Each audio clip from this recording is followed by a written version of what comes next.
PPP loan came back to bite me in the ass, y'all.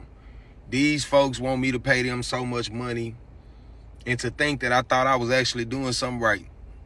You know how you be out here and you be trying to figure out, what your next move gonna be and how you gonna make it happen.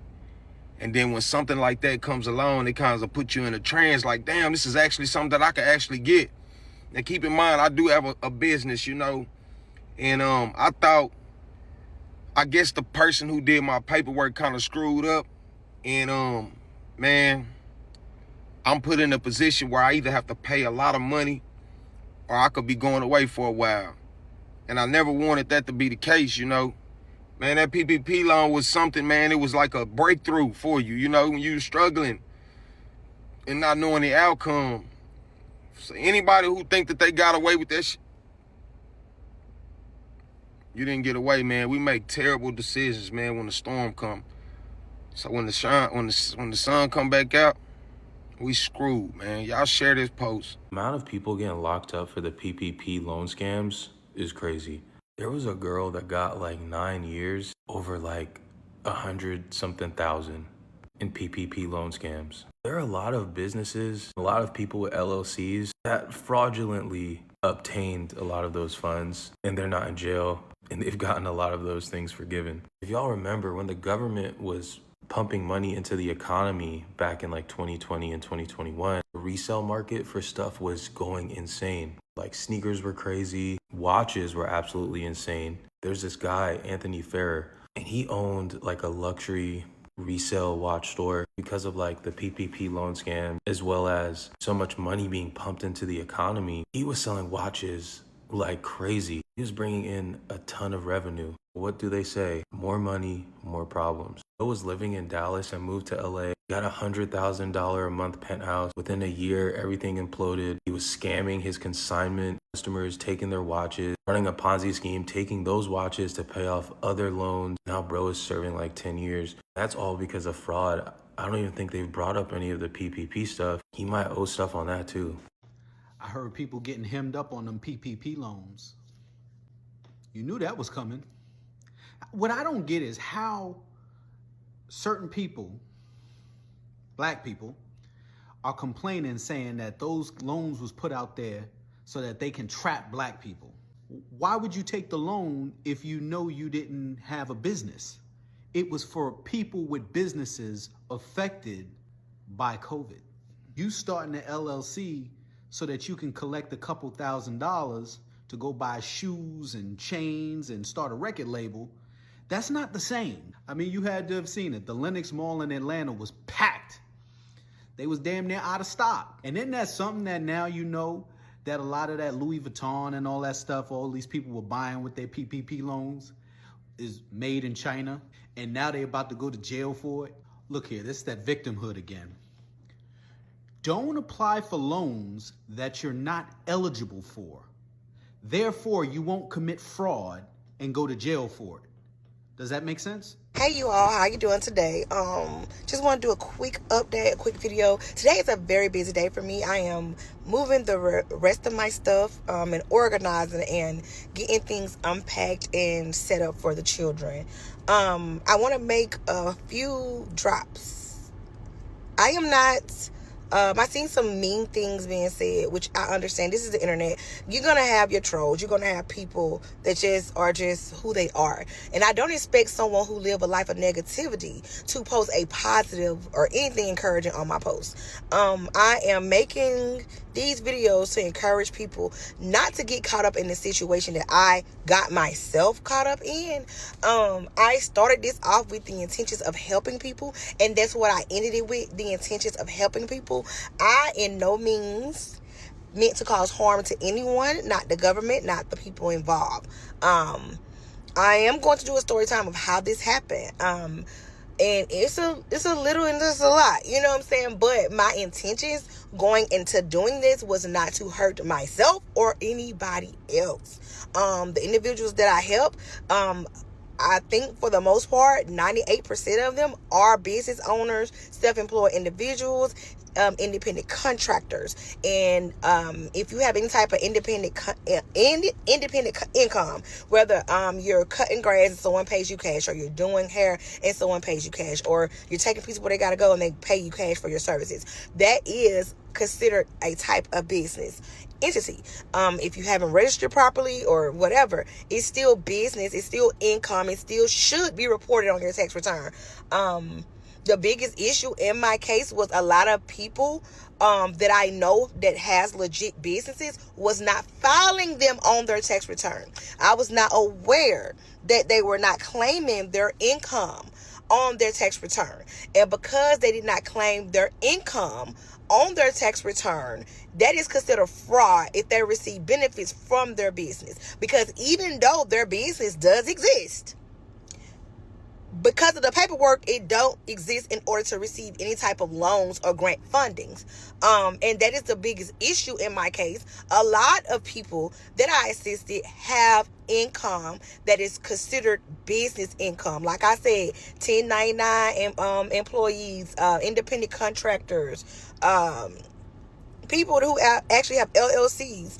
All of that is supposed to be reported to the IRS in order for you to receive your PPP loan, your EIDLs grants, your EIDLs loans. You were supposed to have submitted your tax return. And you have up to 3 years to submit a tax return, placing all of your incomes on it. In my situation, the individuals that I assisted in getting their grant money or their PPP loans or their EIDLs or whatever the situation was, they did not file their tax returns.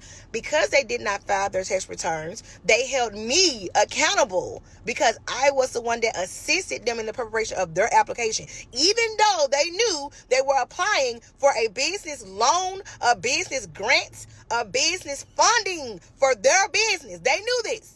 They knew this. I still was the one that got charged with these people's files. Mind you, I assisted them. They played a part in their application process.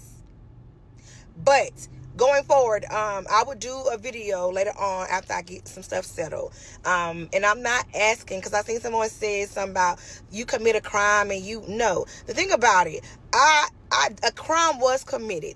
A crime was committed. I am in no way saying that I should not be punished for a crime that was committed.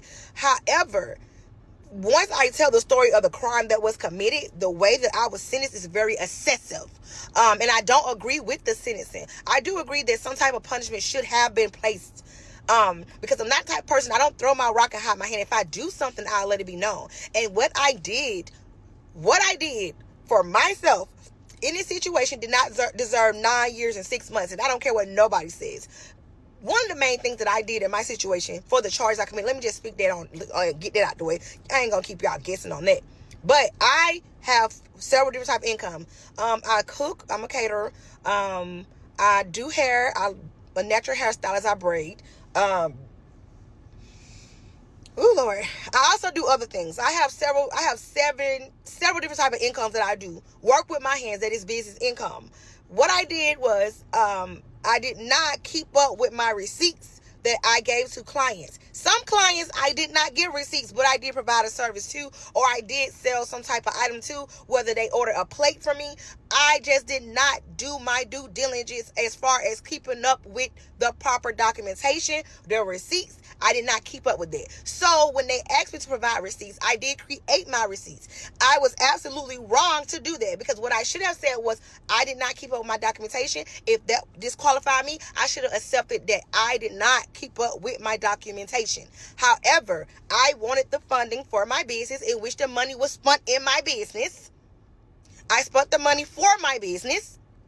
Some of the proceeds, I had cash on me, so I did use some proceeds for personal things, because the cash I had on me, I didn't want to spend that because I needed a card. I needed money on a card to pay certain bills. So since I had cash on me, I did not spend the cash. I used the money that was in the bank that I had a card access to, and they considered that as money laundering.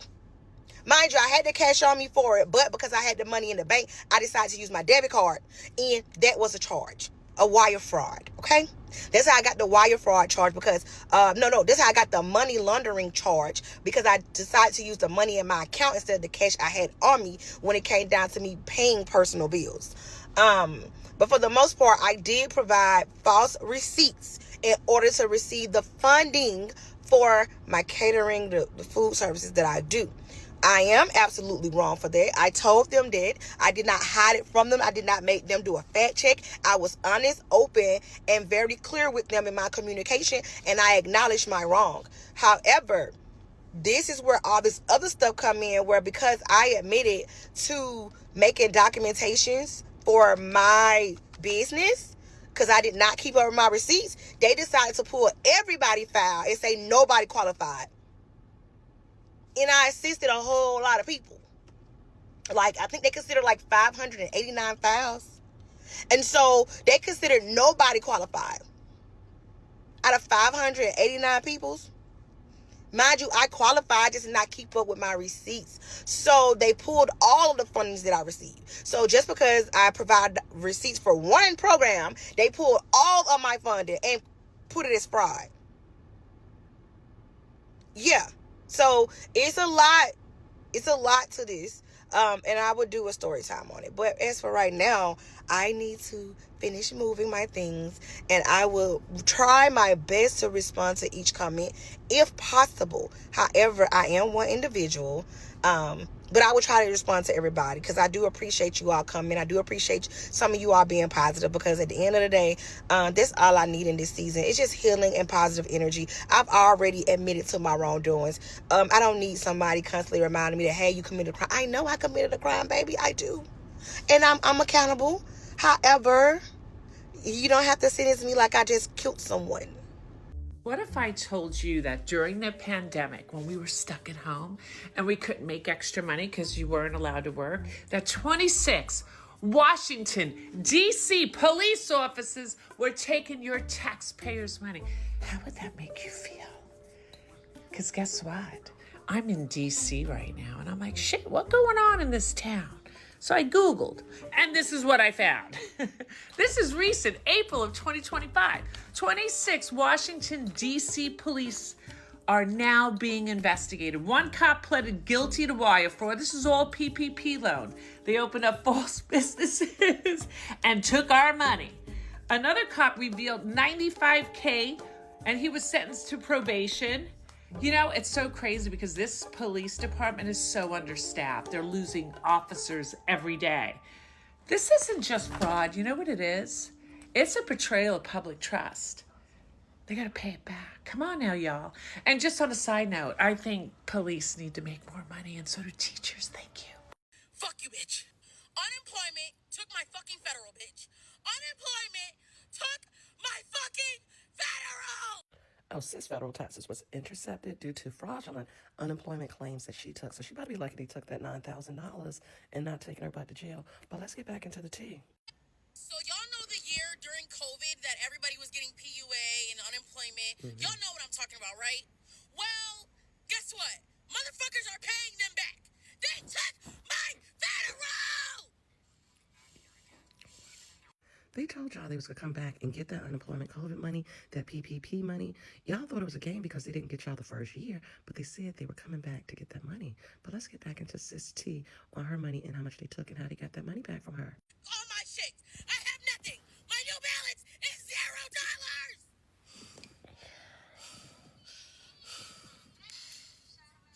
Unemployment took my motherfucking flatter.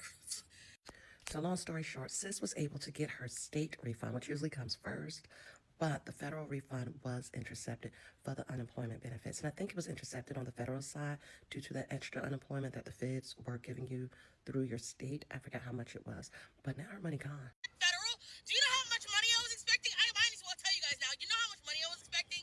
I was $100 shy of $9,000. So bringing back $9,000 in federal. Oh, Sis was getting that unemployment money for the IRS to intercept almost $9,000 from your federal return. Yeah, sis, don't even worry about it. Just let them have that money because you was collecting doing unemployment and COVID. So just let it be. Just call a spade a spade. Y'all even. They got their money. You had the money when you needed it during COVID. Just like the IRS had that tax return, but if you live anything like me, I know you done spent that tax return about 5, 6, 7 times while you was checking where's my refund and your transcripts for an update on when the money was going to be released. But it happens to the best of us, sis. I've been intercepted before. It is so shocking to me that people are shocked that there is an actual warrant list for the ones who did the PPP loan.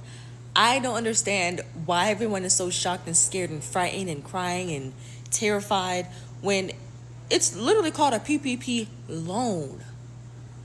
It was a loan.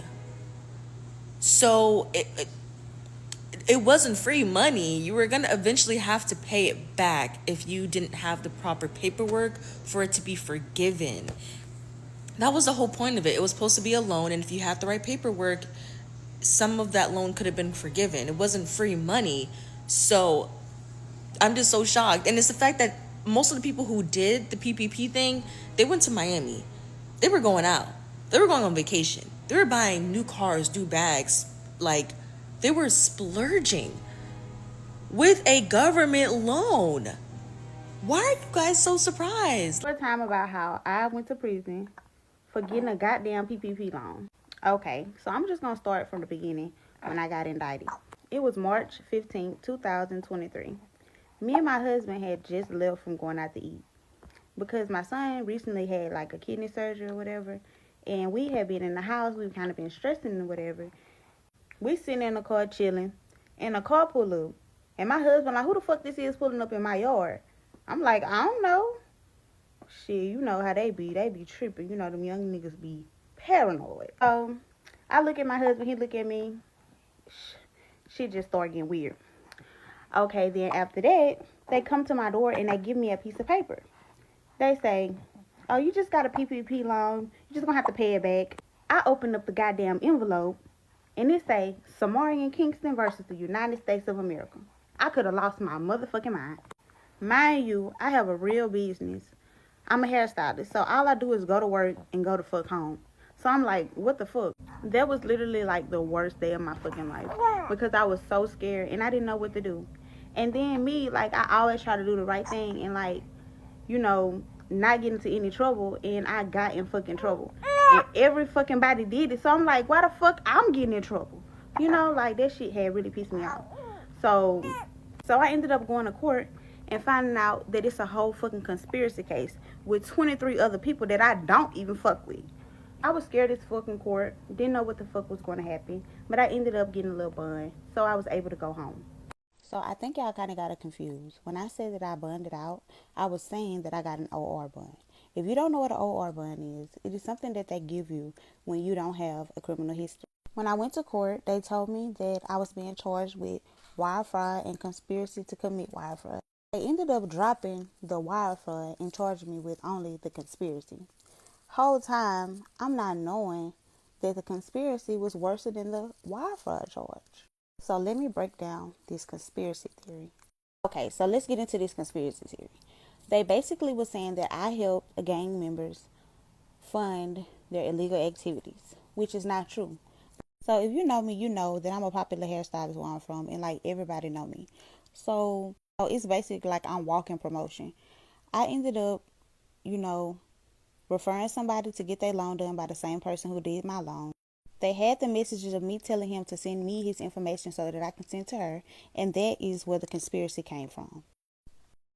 Plot twist. Even though the loans were forgiven, I honestly don't think that they really gave a fuck about the loan. They just wanted to get the gang members, and I ended up being tossed in the middle. 24 of us that was indicted on this case. They basically put us all on the same conspiracy case. Y'all, I'm looking at this shit like, I don't talk to him, I don't talk to her, I don't talk to them. Like, the shit was just thrown the fuck together. Like, it was just so stupid because I didn't even talk to none of these people or conspire with none of these people. The only thing I did was just refer somebody to get a fucking loan. And I still got tossed in the middle of it. Like, I was working with all these people to conspire to get loans. Like, that's not what happened at all. Part 3, story time about how I went to prison pregnant for getting a PPP loan. Okay, y'all, so I got a lot of questions that I see you guys had asked me. One of the questions was how much I got, how much time did I do in prison, and, you know, all of that. So I want to get into that. So I was on pretrial a whole year before I was sentenced to go to federal prison. I got indicted March 15th, 2023. I was sentenced April 21st, 2024. In between that time, my lawyer was telling me that I was only facing 0 to 6 months because of my criminal history was low. And if you know the feds, they base your sentencing off of a sentencing guidelines chart. So I ended up getting my PSR. If you don't know what a PSR is, it's a pre-sentencing report. Remember when I told y'all that my lawyer told me that I was only facing 0 to 6 months? Okay, y'all. So we get the pre-sentencing report, and it has all these enhancements on there. I was only supposed to pay back $40,000, which is what the prosecution asked for. And these people had me having to pay back $100,000. So that boosted my amount up. So if you get more than $70,000, you will get an enhancement of 8 points. They didn't let me get my 3-point reduction. Let me break down the $100,000. Okay, I had to pay back my loan. I had to pay back the person loan who was indicted with me. And I had to pay back 3 other people loans who I referred as well. But they were not indicted on this case. They never went to court. They never did anything. The prosecution didn't even want me to pay back these loans. That's just how dirty the judge was, y'all. The judge made me pay back people loans all because I was texting these people and they just wanted me to go to prison, y'all. And the reason why I feel like they really wanted me to go to prison is because one day I was at home and my lawyer had gave me a call. He was like, I need to talk to you. So he was like, that the prosecution wanted to talk to me. And I'm like, what do they want to talk to me about? Like, yeah, he was like telling me that they wanted to talk to me because they was listening to somebody phone calls and they heard them saying they was going to do this and that to me and was asking me did I want to get in witness protection. Mind you, I'm not worried about that. I'm not worried about these people. I'm more worried about the feds than I'm worried about these motherfuckers on this case. I'm not worried about these people on this case. I'm worried about y'all because y'all got my life in y'all hands. I'm worried about going to prison.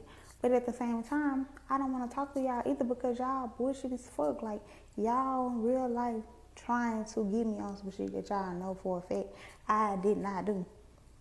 Besides that, I never even got the money, or the dude never even got his money. Well, that's what he told me. He told me that he didn't get the PPP loan. So I'm thinking that he didn't even get the PPP loan. Come to find out, this motherfucker did get the PPP loan, y'all. He got the PPP loan, but told me that he didn't get it. So I'm getting in trouble for some shit that I didn't even gain any benefit off of. For real, like. A whole year later, I found out that I would be facing 24 to 30 months. Y'all, my lawyer was telling me for a whole year that I was only going to get probation, and I was asking him, like, what steps do I need to take? Like, what do I need to prepare myself for? He was like, well, it's fine. You don't have to really change anything. I'm going to make sure you get probation and all this. But they ended up giving me all these enhancements, saying that I was a leader, and I orchestrated all of this stuff, and they gave me enhancements, and I ended up being 25 points on the sentencing guidelines. So with 25 points, I was facing 24 to 30 months of federal time. I had so many letters. I had so much support from my community. Everybody was writing letters for me. People was really, really like there to support me through these. And that didn't matter when I went to court. The judge didn't even read any of my letters. So like probably 2 days before I went to court, I ended up taking a pregnancy test. And the pregnancy test results came back, you guys, I was pregnant. So I ended up going to court. I let her know that I was pregnant. She didn't care. She was like, why did you get pregnant? She asked me, why did I get married? She didn't really care. She kind of didn't have any sympathy for me because I was pregnant. So after that, she ended up sentencing me to 24 months in federal prison. I had to turn myself in 2 months after my sentencing date of April 21st. I ended up turning myself in July 21st of 2024, and I went to prison. I was almost 3 months pregnant when I went. And it's a lot of people saying, oh, you should never did the loan, oh, this and that. Let me tell y'all something. I was young. I didn't really, you know, think about the consequences of my actions. I didn't really have much to lose at the time. But let's fast forward 4 years later. I had my whole life established. My business was very successful. Everything was going exactly how I wanted to go. My clientele was through the roof. I was living the life that I always wanted to live. And y'all, when I tell you things happen at a time where you are doing great, like I feel like I was doing so good. My son had just had his kidney surgery. Um, he had inflammation on both his kidneys, which made his stomach really big. So when my son turned 1, we ended up getting the surgery done on his right and left kidney. For the ones who was like, or whatever, because I really didn't want to get into that. I'm not the type of person who, wants sympathy from anybody, because that's not what I came here to do. I came here just to shed light on the situation, or probably help some people who are could be going through the same thing that I have went through. But yes, my business was doing so good, y'all. I'm talking about my content was going crazy. Like everything was going good. I was looking for places to live because I was going to relocate to Houston. And in a matter of all of that, y'all, I got indicted. And then I felt like that was literally the worst thing that could have happened to me. But it changed me for the better. It made me and my support system so much stronger. We still work every day to be back how we was, or even better. But I don't regret it. I don't regret getting a PPP loan. I don't regret going through what I went through because I learned a lot. I met a lot of great people. The only thing that I regret and wish that I could take back is the time that I spent away from my husband and kids. But everything happened for a reason, and I'm going to make it for that time every day now that I'm back in their lives. And for the ones who were like, are you going to go back to jail? That wasn't even supposed to be a part of the plan, but I trust God and I have faith in Him, and I know that I'm going to get through this, so yeah. My coworker got fired for getting the PPP loan. The reason why I'm bringing this up is because I saw a girl's video saying that she just had her case with the feds regarding getting the PPP loan, like lying on the application, and she got sentenced to 9.5 years. 9.5 years. And I saw other people in the comments saying that they're going through their case. I saw somebody else say that they got sentenced for wire fraud. And these people are not playing. They are not playing, and banks are assisting. They are assisting in the process. As somebody who works in banking, who's worked in multiple different banks, the banks help the IRS. But let me tell y'all what happened with my coworker. So this is my coworker that turned into a friend. So I had already left the company by the time that she got fired. But ultimately what happened was, this was 2022. The list came out of everybody who had got the PPP loan. She obviously was on that list. And she ended up in HR. Clearly the bank was looking at the list. Not my current job, y'all. Again, this is a company that I left. So don't call them people again, please. But she ended up in a meeting with HR. They asked her, like, oh, you were on this list, you have a business. And basically, there was a date that your business had to be established to qualify for the PPP loan. And a lot of people created LLCs after that date. And that's how they know if your application was fraudulent. And so they told her, like, I don't think that you qualified for this PPP loan based on when you established your business or whatever. But she didn't admit to anything. And her business was selling handmade jewelry, right? So the reason why they were able to fire her is because if you've ever worked for a bank, a financial institution, a brokerage, you have to disclose all outside business activities. It's regulatory. You have to sign off that you will disclose anything second job, any second source of income, if you're a part of the board of directors for any type of company, nonprofit, sometimes even volunteer work, you have to disclose it so that the bank can make sure it's not a conflict of interest. So basically they fired her because they said that her not disclosing that she had a business was violating company policy, because she should have told them. And I'm sure y'all are going to say, well, she should have told them that, she stopped the business when she started working. I guess whenever she established it, she had already started working there. So like the days just didn't line up. But yeah, they fired her and said that it was because she didn't disclose that she had a business. But if she had disclosed that she had a business, it wouldn't have been a conflict of interest for her to sell handmade jewelry. They fired her because of that PPP loan. And that was just their excuse.